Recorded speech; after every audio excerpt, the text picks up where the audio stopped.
Good afternoon, folks. Glad you're here for our March lunch lecture on Salem's 250th in music. I was mentioning to Philip Dunnigan a little while ago, this is what I was talking about, and he said, that's a long time.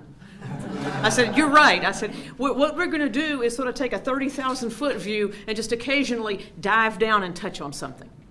You've been hearing a lot about the 250th anniversary of the founding of Salem this year. At least I hope you have. There's been a lot going on.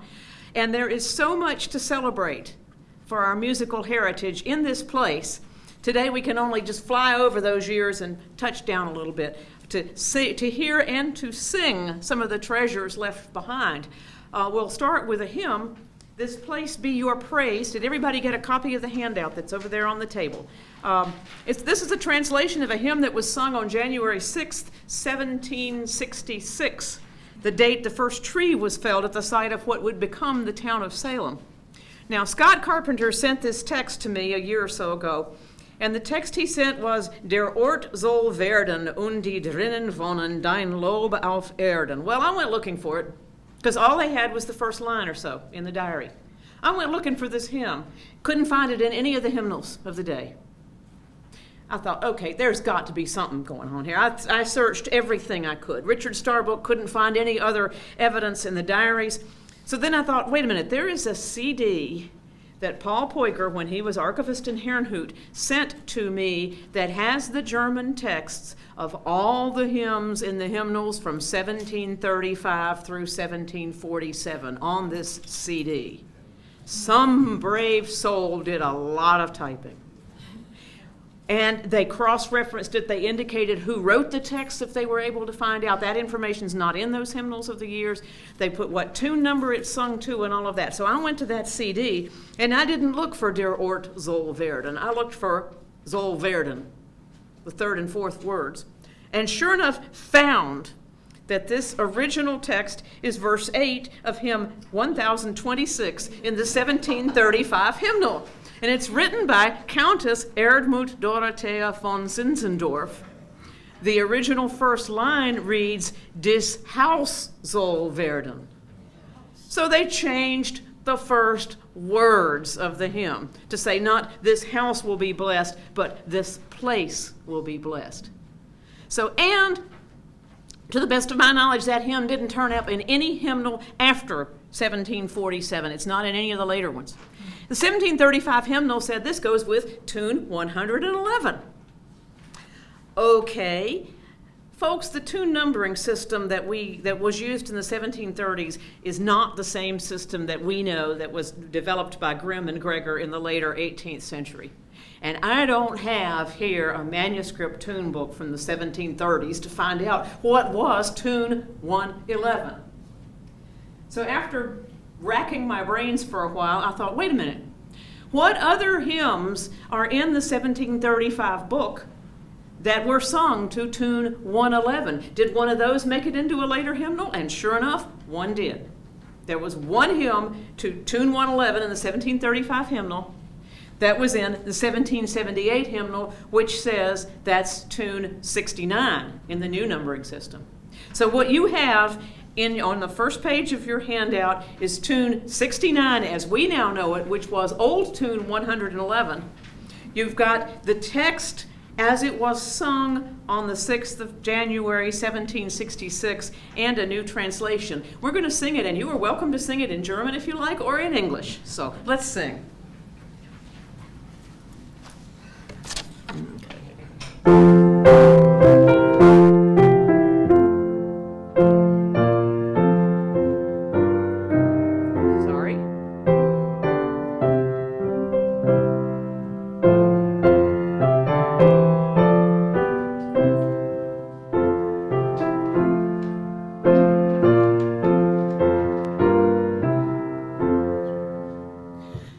This place be your praise, and all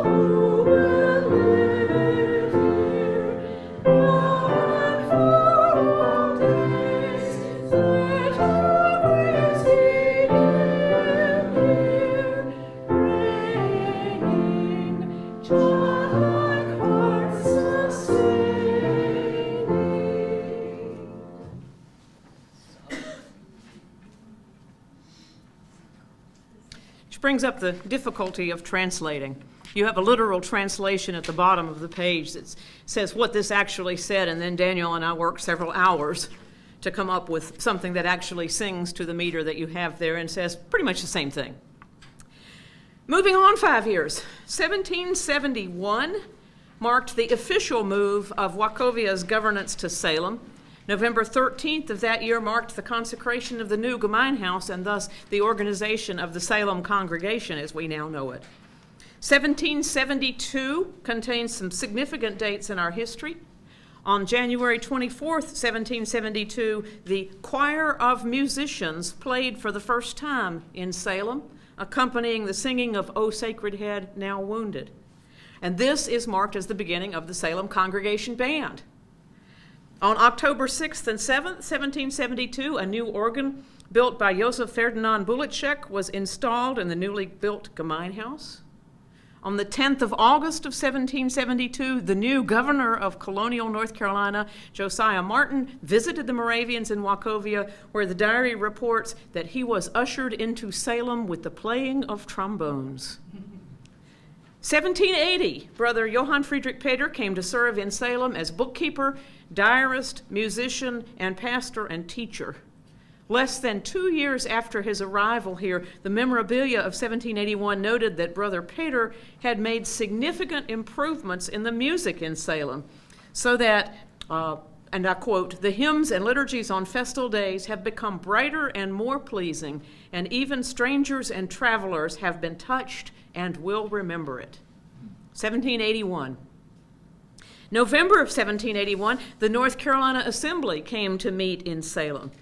You're going to love this. I love this story. In preparation for that visit, the Elders' Conference on the 31st of October, 1781, directed of the musicians of the community not to perform in private homes for the members of the North Carolina Assembly scheduled to meet in Salem. To ensure that this directive was carried out, the elders ordered that the violins and the mouthpieces of the wind instruments be locked up. They did not want us out entertaining in private homes. Over the next few years, more instruments were added, more music was added. By 1788, the Collegium Musicum, the musicians of the community here in Salem, had at least 3 violins, 2 violas, 3 cellos, at least 1 flute, 2 horns, and 2 clarini. We know they had at least that many instruments, possibly more. On the 19th of January, 1783, Salem celebrated the 50th anniversary of the Moravian mission to Greenland. That is particularly significant because one of the first missionaries to Greenland, Matthias Stock, was living here. And he was present at the service, and I'm going to pass around, if I can find it, there it is, the title page of the ode that was the Love Feast ode that was hand copied for that day, and it says from the German, "On the 50th year celebration of the Greenland mission, which is held here in Wachovia with the oldest of the missionaries, our dear brother Matthias Stock." So this is 19th of January, 1783. Just pass that around to take a look at. So already we are conscious of our history, and we celebrate events in our history with music. Now we come to the events of July 4th, 1783. Governor Alexander Martin issued a proclamation that July 4th should be celebrated as a day of solemn thanksgiving to Almighty God. As far as we know, the Moravians are the only people in the state who did it. But they had learned of this proclamation only a few days before the 4th of July, so there wasn't time to compose and learn new music. Brother Peter, who was the music director, had in the library here the music that was used by the Moravians in Europe to celebrate the end of the 7 Years' War in 1763. So he took that music and made some adaptations for the occasion, which is known now as the Psalm of Joy, which is what he titled it then, a Freudenpsalm, the Psalm of Joy. And we sing now the opening hymn of this happy love feast, "Peace is with us."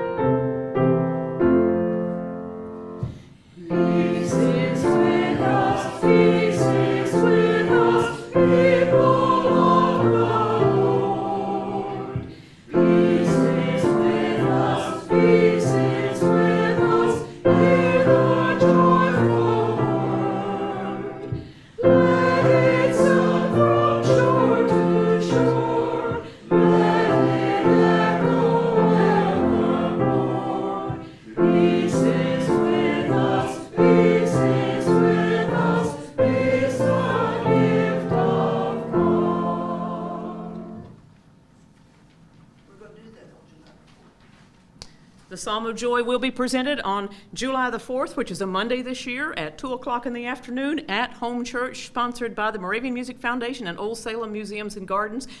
Moramis Chorale will be singing. Be there or miss it. You will notice, though, that in that opening hymn and throughout the whole ode for the Psalm of Joy, there is not a hint of, hooray, we won. Not a bit of it. It's a thanksgiving for peace. It's a thanksgiving that the war is over and we can get back to our ordinary lives. Another milestone in the 1780s, though not recognized as such for 175 years or so, was the composition of 6 string quintets again by Brother Peter, completed in early January of 1789. These are remarkable works by any light, but especially when you think of them having been composed here in the back of beyond in 1789. I taught a class at Salem College the other night on the Moravian experience and teaching them about Moravian music. And how I started the class was to begin playing excerpts from one of these quintets. And I said, put yourself back 226 years ago. You are walking in this new town of Salem. You are a visitor and you hear this. Who wrote it? And somebody said Haydn, or maybe Mozart. Who are the players? Well, they must be pros. It's awfully good music. Who's the audience and what are they doing? Well, they sort of sat like they expect an audience at a classical concert to sit. And I said, the composer was Johann Friedrich Peter, who was also a pastor and a teacher and a bookkeeper and kept the diary, among other things. The players were folks like the tinsmith, the doctor, the pharmacist, the farmer, the ordinary people of the town, and the audience is us just sitting and enjoying. To the best of our knowledge, these 6 pieces are the first instrumental chamber music composed in America, and we'll hear just a little bit of one of them. 1789.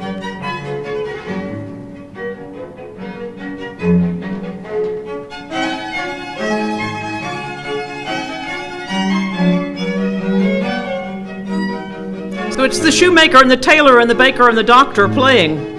Pretty good for amateur musicians, huh?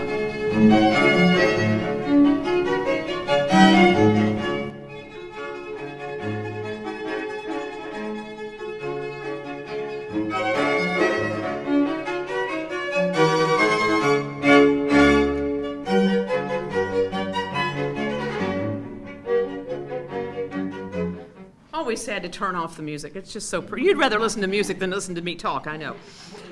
Yes. What group is playing? This is a group from, they are members of, yeah.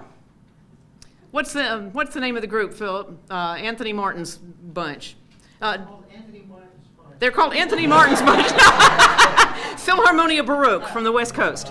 Members of Philharmonia Baroque, and yes, and they are playing historic instruments. And that's the recording that was made to include all 6 Peter quintets and the 3 Antes trios put out by New World Records in something like 1997. So, Moving ahead to the start of the 19th century, we have to acknowledge the building of the big Salem church, which we know now as Home Church, and the installation of the organ built by David Tannenberg for that church. That organ saw faithful service for some 110 years, being carefully removed and packed away in June of 1910, where it rested in peace, or at least most of it did, until being restored in 2003, where it now stands in honor in the Gray Auditorium of the Old Salem Visitor Center. Folks, organists and music historians from around the world come to study that instrument. It is built in a style of organ building from the late 18th century in Germany. Most of the organs built in that style in Germany were modernized in the 19th century. This is one of the few extant instruments of that style that is still has its integrity. It's a beautiful instrument. Let's look ahead a few more years to the anthem that was written for the 50th anniversary of the arrival of the first settlers in Wachovia. You know, they arrived on the 17th of November, 1753.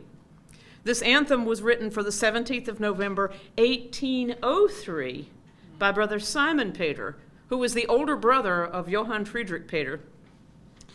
You know, Johann Friedrich and Simon came to America together in 1770 at ages, Simon was 27, Johann Friedrich was 24. Simon served in Pennsylvania until coming to North Carolina in 1784, 4 years after his brother did.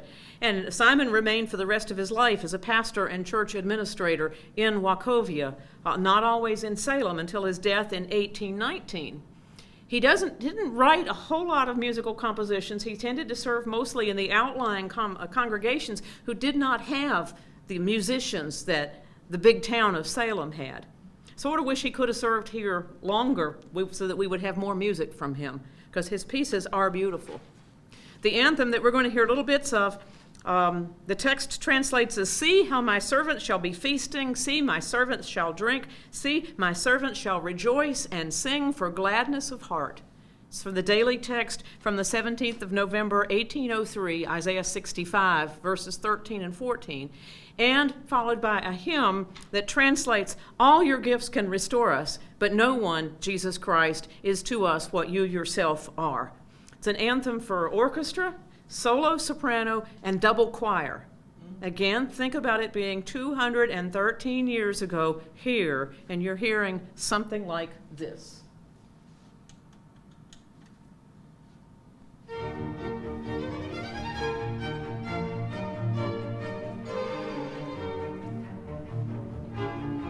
So we've got our cellos and violins and violas all playing, and players that can play them rather well.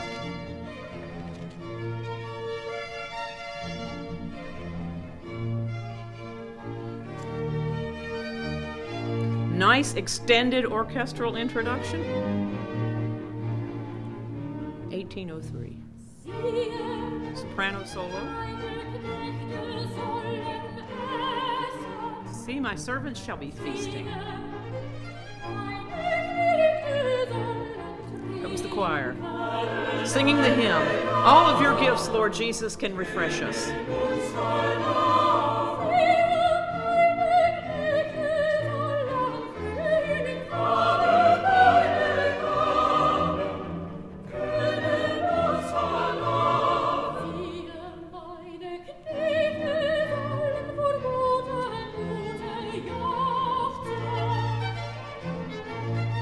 These players are pretty good, aren't they? Then we get the choral part here. Yep.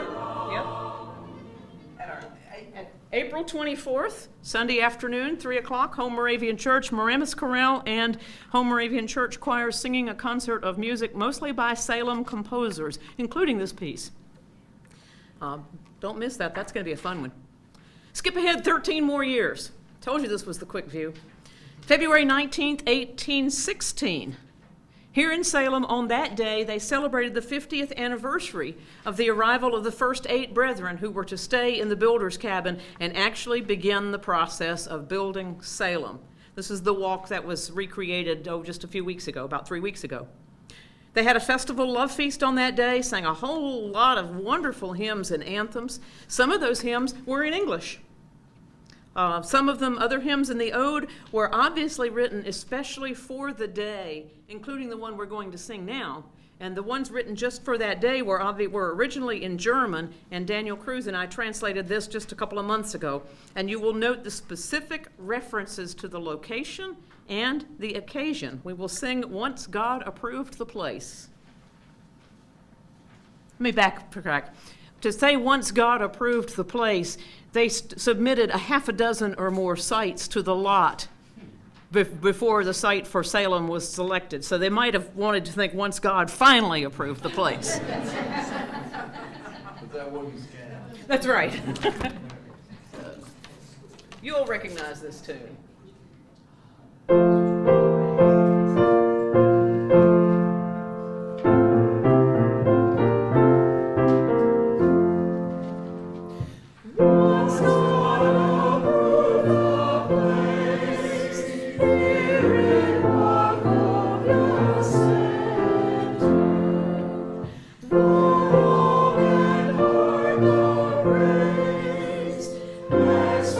Replace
pretty literally what it says. Yep. This one actually was not as hard to translate as some others have been. This one only took us about 2 or 3 days. All right, there's 1816. Skip ahead 20 more years. 20 years later, the song was composed, which remains one of the best known and best loved pieces of Moravian music in American Moravian history. Anybody know what it was? Jesus Light. Nope, that's earlier. That's earlier. Morning Star. Morning Star, 1836. Setting of a 17th century Christmas text set by Brother Francis Florentine Hagen, written in December of 1836 while Brother Hagen was a teacher here in Salem. Another notable musician in our history was Brother Edward Leimbach, who was born in 1823. And here I quote from With Courage for the Future of the History of the Moravian Church Southern Province that Daniel Cruz and Richard Starbuck wrote, and they write, "Tradition has it that at a young age he gave an unconscious glance into the calling in which he was afterward to become eminent. He was 4 years old when at a Christmas meeting he was asked by old Pappy Christian Friedrich Schaff to recite his hymn. He did, by singing it. Asked again to recite it, he again sang it, as if he could give the hymn in no other way. His musical talents recognized, he was soon taken under the wing of church organist Samuel Ephraim Breitz, who trained him on the instrument, and later a Boston professor who further honed his skill, Brother Edward William Leimbach. Over time, he became simply the organist at home at the Salem Church, not one of the organists. He served there until 1883. To succeed the old trombone choir, he organized the first brass band of Salem, and a number of its musicians later saw service in the Confederate bands. With Brother Hagen, in 1854, Leimbach organized the Classical Music Society, which evolved into the Salem Philharmonic Society. He taught at the Salem Female Academy, now Salem Academy and College, for more than 20 years. Of course, you know Leimbach's Hosanna. Let me note that we do not have a manuscript of this piece in his hand. The earliest copies we have of the Leimbach Hosanna are copies made by Mr. B.J. Fold sometime in the mid-20th century. Ooh, we don't have time to listen to that. But listen to it sometime as on the recording from Sing O Ye Heavens that recorded by John Sinclair and the Winter Park Bach Festival Choir and Orchestra. I'll tell you what's different about it. There's a decrescendo at the end. It doesn't end big and boisterous. It ends getting quieter. Now, what that does for me is it brings to mind the dual meaning of the word Hosanna, which is a cry of praise and also a plea for help at the same time. Hosanna means praise God. Hosanna means save us. And that decrescendo that's in all of Mr. B.J. Fold's parts is deeply moving to me. Okay, skipping on. Edward Leimbach's younger brother Julius was born in 1834. He was among the Salem brothers who volunteered to make up the 26th North Carolina Regimental Band. It was Julius who became the main chronicler of the band, compiling an account of their activities, that's become the basis of study for later generations of historians. And if you want to hear some fun, ask Philip to tell you about the Leimbach Diary. You will have you will learn a lot. We don't know of any music that Julius wrote. We do know that Edward wrote a number of pieces for the band, including marches, waltzes, and an absolutely stirringly beautiful Dead March. It's just gorgeous. Again, I don't have time to play that. You'll notice that all the musicians I've mentioned so far were men. That's because that's what we've got in the records. Until the later 19th century, when the three Von Fleck sisters come on the scene. I've talked about them in a different lecture, but I can't not play an example of their music. And so to tie up the 1860s in a neat little circle, we're going to hear a little bit of Amy Von Fleck's Waltz for Piano. Let's see, 2, 3, 4. Let's see if it's this one. Did I guess right?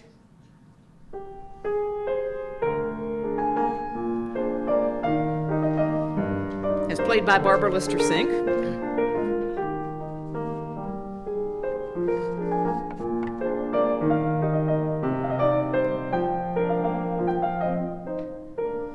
Sounds just like a lovely waltz. Very fun. But this piece piece was among several arranged by Edward Leimbach for the 26th Regimental Band. What's it sound like in a band arrangement?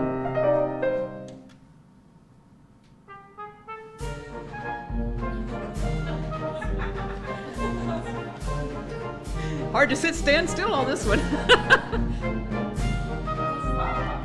Pop, pop, pop, pop.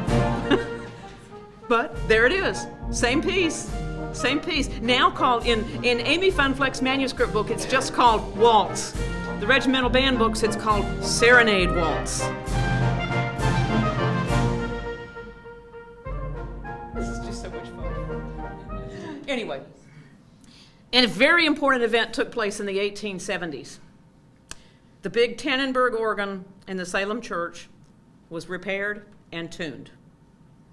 Why is that a big event?